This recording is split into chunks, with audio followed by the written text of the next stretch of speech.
including dates that instantly remind all who have lived through them where they were and what they were doing when our democracy came under assault. Dates that occupy not only a place on our calendars, but a place in our collective memory. December 7th, 1941, September 11th, 2001, and January 6th, 2021. On that day, I was not only Vice President-elect, I was also a United States Senator. And I was here at the Capitol that morning at a classified hearing with fellow members of the Senate Intelligence Committee. Hours later, the gates of the Capitol were breached. I had left, but my thoughts immediately turned not only to my colleagues, but to my staff, who had been forced to seek refuge in our office, converting filing cabinets into barricades. What the extremists who roamed these halls targeted was not only the lives of elected leaders. What they sought to degrade and destroy was not only a building, hallowed as it is. What they were assaulting were the institutions, the values, the ideals that generations of Americans have marched, picketed, and shed blood to establish and defend. On January 6th, we all saw what our nation would look like if the forces who seek to dismantle our democracy are successful.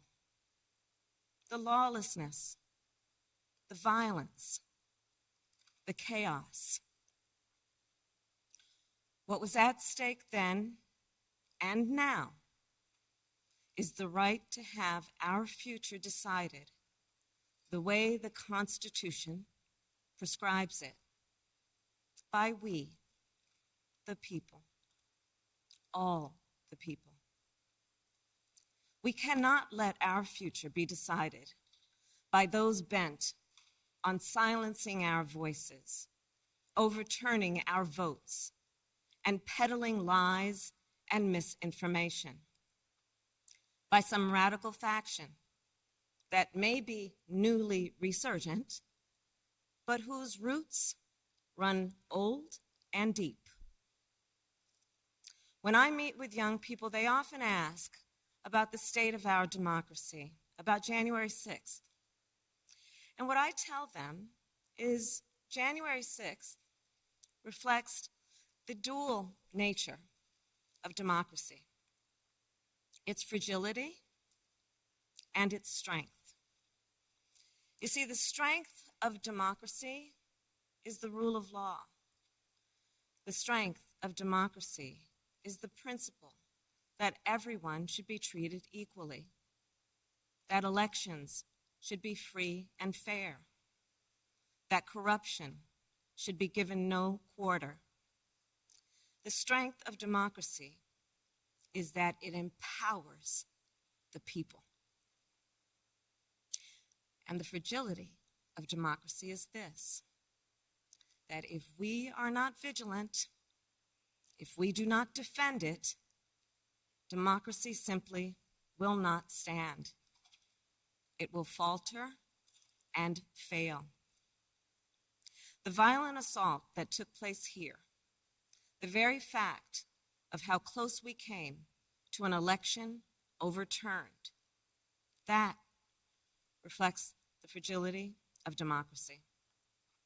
Yet, the resolve I saw in our elected leaders when I returned to the Senate chamber that night, their resolve not to yield, but to certify the election, their loyalty not to party or person, but to the Constitution of the United States, that reflects its strength. And so, of course, does the heroism of the Capitol Police, the DC Metropolitan Police Department, the National Guard, and other law enforcement officers who answered the call that day, including those who later succumbed to wounds, both visible and invisible. Our thoughts are with all of the families who have lost a loved one. You know, I wonder, how will January 6th come to be remembered in the years ahead? Will it be remembered as a moment that accelerated the unraveling of the oldest, greatest democracy in the world? Or a moment when we decided to secure and strengthen our democracy for generations to come? The American spirit is being tested. The answer to whether we will meet that test resides where it always has resided in our country, with you, the people. And the work ahead will not be easy. Here in this very building, a decision will be made about whether we uphold the right to vote and ensure free and fair elections. Let's be clear, we must pass the voting rights bills that are now before the Senate. And the American people must also do something more. We cannot sit on the sidelines. We must unite in defense of our democracy in order to form a more perfect union, establish justice, ensure domestic tranquility, provide for the common defense, promote the general welfare, and secure the blessings of liberty to ourselves and to our prosperity and posterity. That is the preamble of the Constitution that President Biden and I swore an oath to uphold and defend. And that is the enduring promise of the United States of America. My fellow Americans, it is my honor to introduce a public servant with the character and fortitude to meet this moment, a leader whose life's work has been moving our nation toward that more perfect union, President Joe Biden.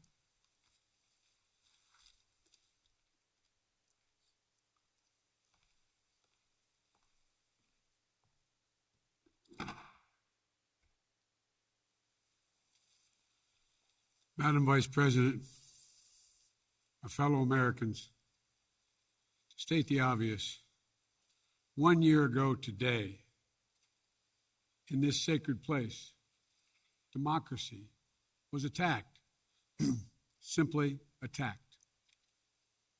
The will of the people was under assault. The Constitution, our Constitution, faced the gravest of threats. Outnumbered in the face of a brutal attack, the Capitol Police, the DC Metropolitan Police Department, the National Guard, and other brave law enforcement officials saved the rule of law. Our democracy held. We, the people, endured. We, the people, prevailed. For the first time in our history, a president had not just lost an election, he tried to prevent the peaceful transfer of power as a violent mob breached the Capitol. But they failed. They failed. And on this day of remembrance, we must make sure that such attack never happens again. I'm speaking to you today from Statuary Hall in the United States Capitol. This is where the House of Representatives met for 50 years in the decades leading up to the Civil War. This is on this floor. It's where young Congressman from Illinois, Abraham Lincoln, sat at desk 191. Above him, above us, over that door leading into the rotunda, is a sculpture depicting Cleo, the muse of history. In her hands, an open book in which she records the events taking place in this chamber below. Cleo stood watch over this hall 1 year ago today, as she has for more than 200 years. She recorded what took place, the real history, the real facts, the real truth, the facts and the truth that Vice President Harris just shared, and that you and I and the whole world saw with our own eyes. The Bible tells us that we shall know the truth, and the truth shall make us free. We shall know the truth.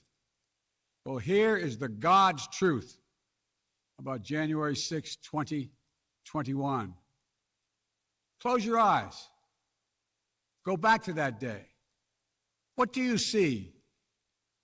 Rioters rampaging, waving for the first time inside this Capitol Confederate flag that symbolized the cause to destroy America, to rip us apart.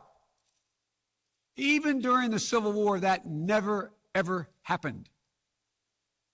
But it happened here in 2021. What else do you see? A mob breaking windows, kicking in doors, breaching the Capitol. American flags on poles being used as weapons, as spears. Fire extinguishers being thrown at the heads of police officers.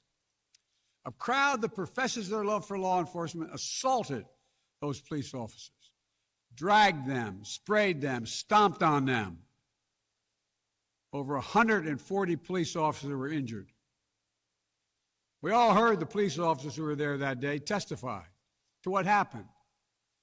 One officer called it, quote, a medieval battle, and that he was more afraid that day than he was fighting the war in Iraq.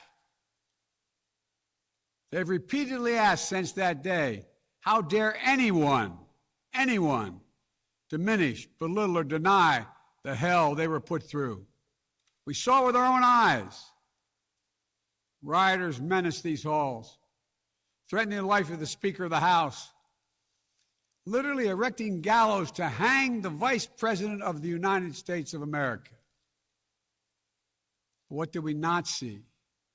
We didn't see a former president who had just rallied the mob to attack, sitting in the private dining room off the Oval Office in the White House, watching it all on television and doing nothing for hours as police were assaulted, lives at risk,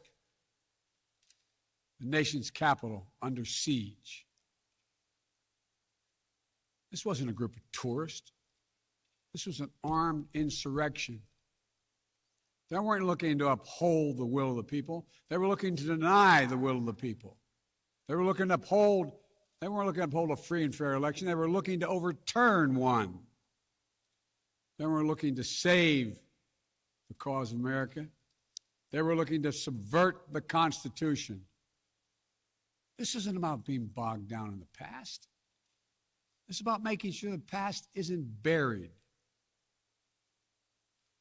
That's the only way forward.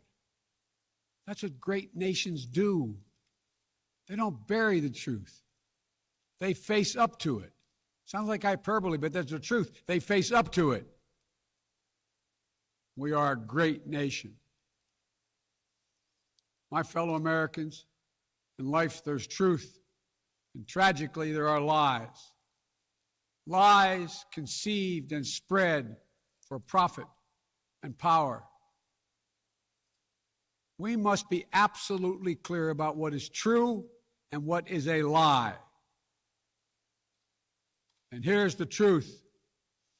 The former President of the United States of America has created and spread a web of lies about the 2020 election.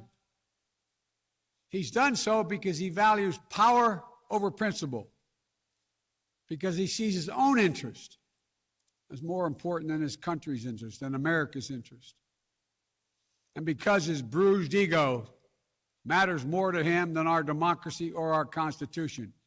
He can't accept he lost, even though that's what 93 United States senators, his own attorney general, his own vice president, governors and state officials in every battleground state have all said he lost. That's what 81 million of you did as you voted for a new way forward.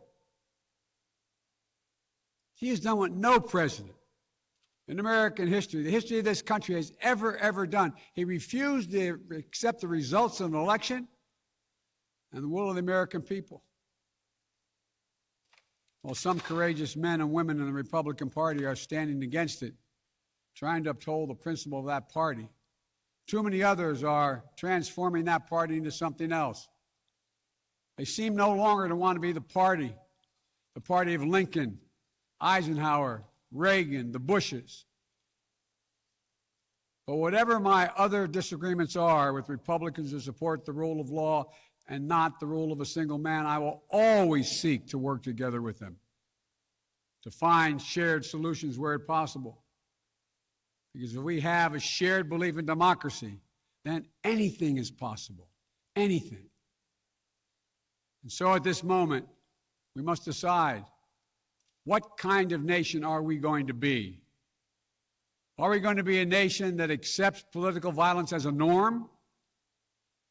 Are we going to be a nation where we allow partisan election officials to overturn the legally expressed will of the people?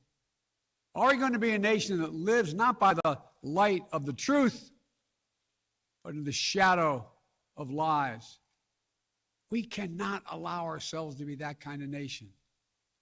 The way forward is to recognize the truth and to live by it. The big lie being told by the former president and many Republicans who fear his wrath is that the insurrection in this country actually took place on Election Day, November 3rd, 2020. Think about that. Is that what you thought? Is that what you thought when you voted that day? Taking part in an insurrection? Is that what you thought you were doing? Or did you think you were carrying out your highest duty as a citizen and voting? The former president's supporters are trying to rewrite history. They want you to see Election Day as the day of insurrection.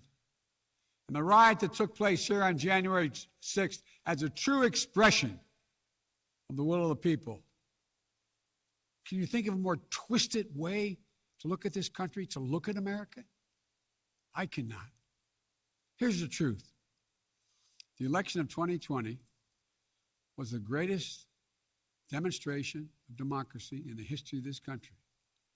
More of you voted in that election than have ever voted in all of American history. Over 150 million Americans went to the polls and voted that day.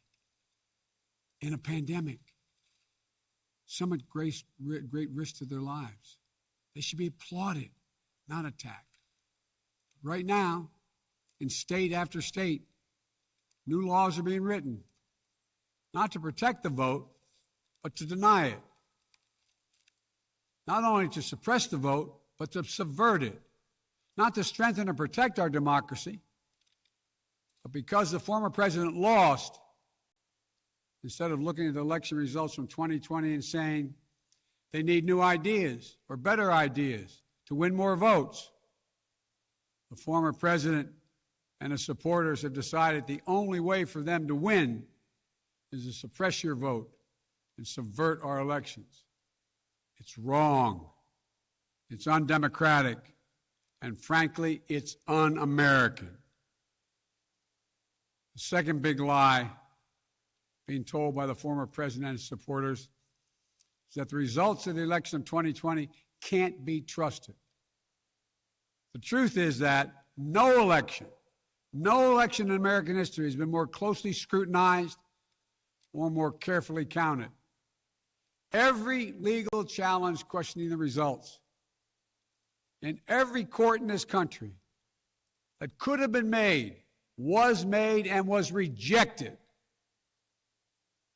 Often rejected by Republican-appointed judges including judges appointed by the former president himself, from state courts to the United States Supreme Court. Recounts were undertaken in state after state. Georgia counted its results 3 times, with 1 recount by hand. Phony partisan audits were undertaken long after the election in several states. None changed the results. And in some of them, the margin of victory actually grew slightly. So let's speak plainly about what happened in 2020. Even before the first ballot was cast, the former president was preemptively sowing doubt about the election results. He built his lie over months. It wasn't based on any facts. He was just looking for an excuse, a pretext, to cover for the truth. He's not just a former president. He's a defeated former president. Defeated by a margin of over 7 million of your votes in a full and free and fair election.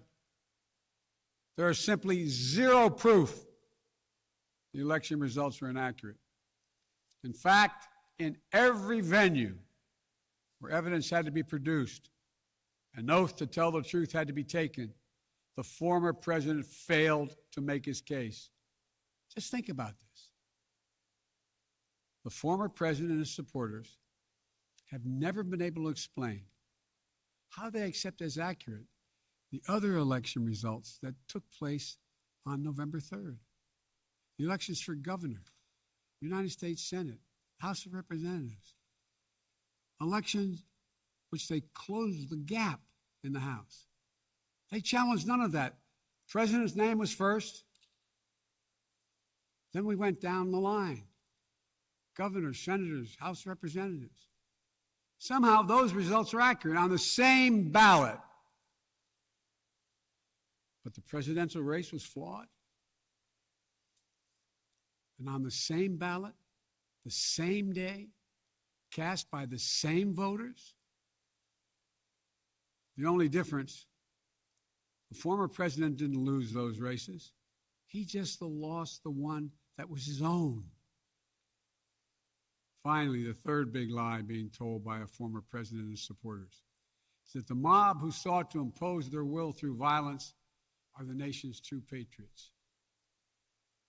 Is that what you thought when you looked at the mob ransacking the Capitol, destroying property, literally defecating in the hallways, rifling through the desks of senators and representatives, hunting down members of Congress? Patriots? Not in my view. To me, the true patriots were the more than 150 Americans who peacefully expressed their vote at the ballot box. The election workers who protected the integrity of the vote. And the heroes who defended this Capitol. You can't love your country only when you win. You can't obey the law only when it's convenient. You can't be patriotic when you embrace and enable lies. Those who stormed this Capitol, and those who instigated and incited, and those who called on them to do so, held a dagger at the throat of America, at American democracy.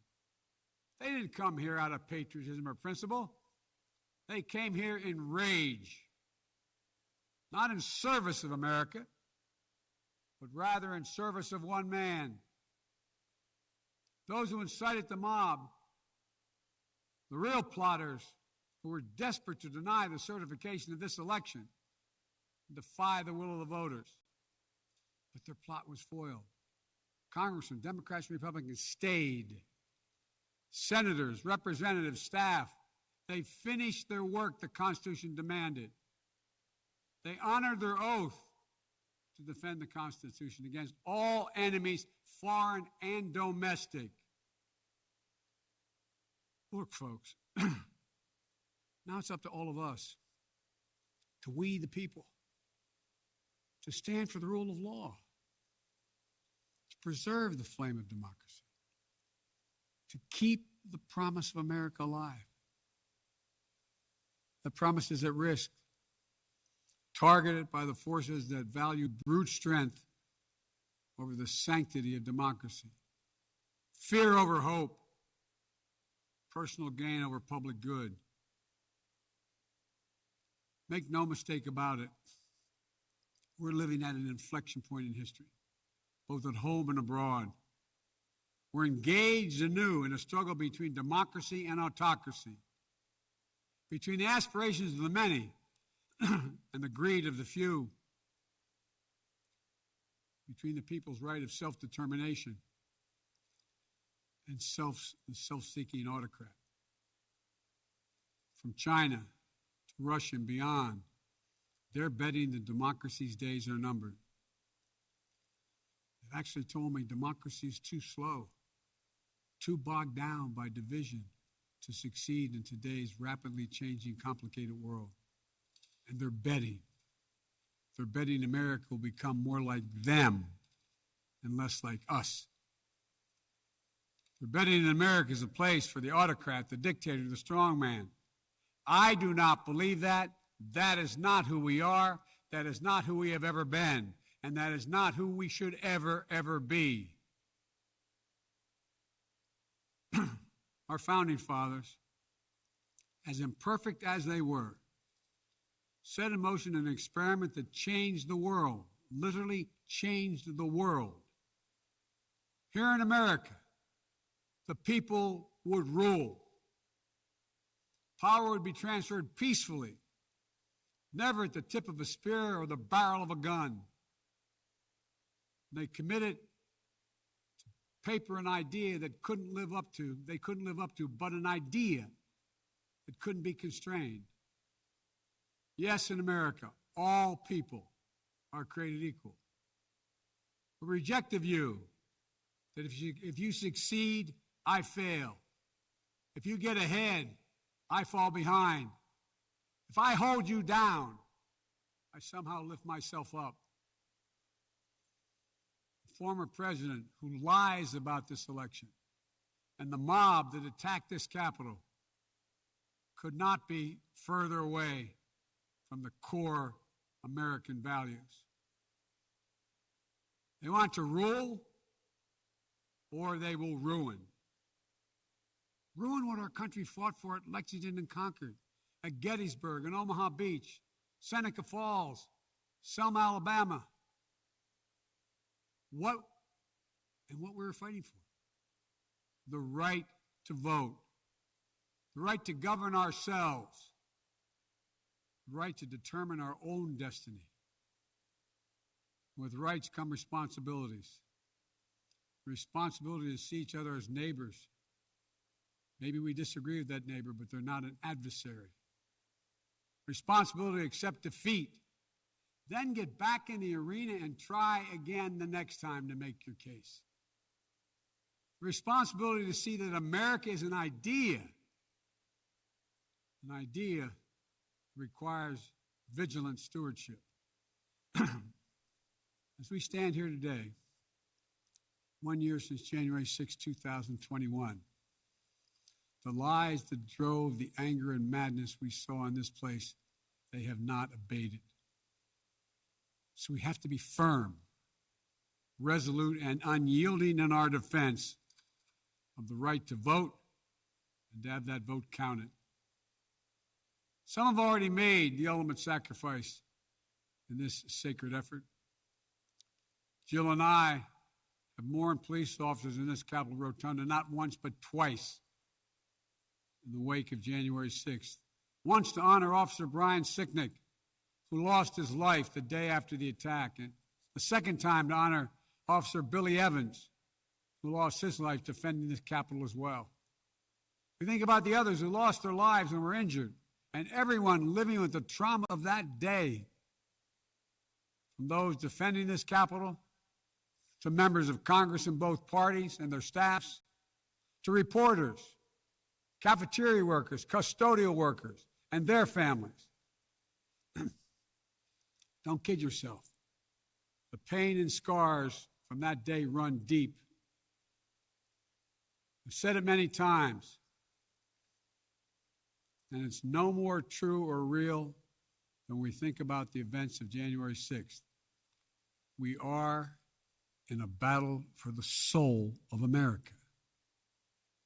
A battle that by the grace of God and the goodness and gracious and greatness of this nation, we will win. Believe me, I know how difficult democracy is, and I'm crystal clear about the threats America faces. But I also know that our darkest days can lead to light and hope.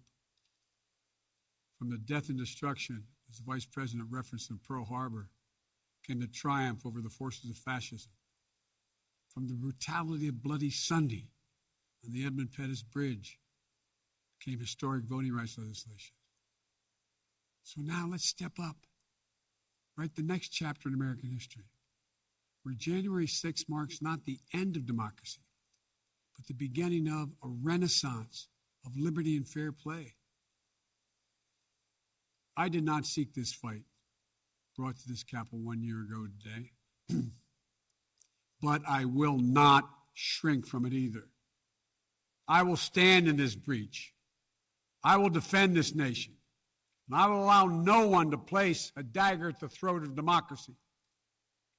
We will make sure the will of the people is heard, that the ballot prevails, not violence, that authority in this nation will always be peacefully transferred. I believe the power of the presidency and the purpose is to unite this nation, not divide it, to lift us up, not tear us apart. To be about us, not about me. Deep in the heart of America burns a flame, lit almost 250 years ago, of liberty, freedom, and equality. This is not a land of kings or dictators or autocrats. We're a nation of laws, of order, not chaos, of peace, not violence. Here in America, the people rule through the ballot, and their will prevails. So let us remember, together, we're one nation, under God, indivisible.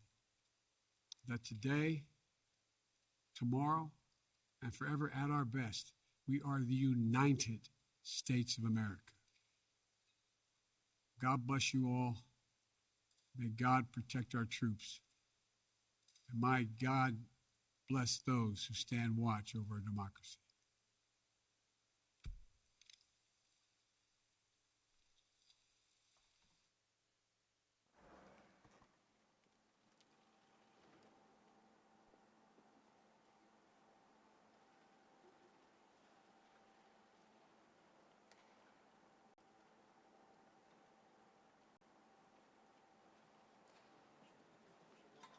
All right, pull.